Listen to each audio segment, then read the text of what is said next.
স্বাগতম। আজকে আমি তালের বড়া করব। এই জন্য এখানে একটা তাল ভালো করে ছাড়িয়ে আমি একটা পাতিলেবুর রস দিয়ে রেখেছিলাম, রেখে প্রায় 3 ঘন্টা রেখে দিয়েছি, তাহলে তালটা তিতো হবে না। এবার এটাকে ভালো করে ধুয়ে নেব।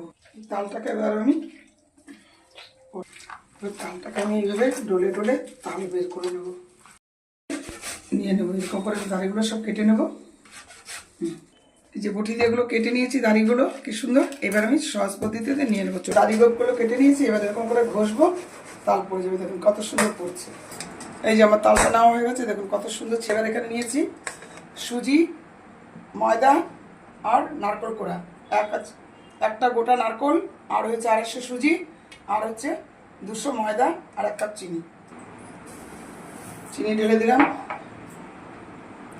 সুজিটাও ঢেলে দিলাম, ময়দাটাও ঢেলে দিলাম, নারকেল কোড়াটাও দিয়ে দিলাম, সামান্য একটু লবণ দিয়ে দিলাম। খুব ভালো করে ফেটাতে হবে। গ্যাসটাকে আমি ধরিয়ে দিলাম।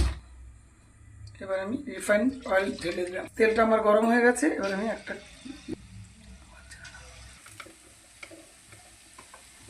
তালের বড়াটা আবার হয়ে গেছে।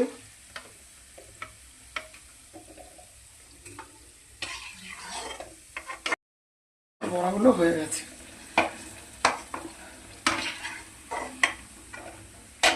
যেভাবে করেছি আপনারা সেইভাবে করবেন সহজ পদ্ধতিতে।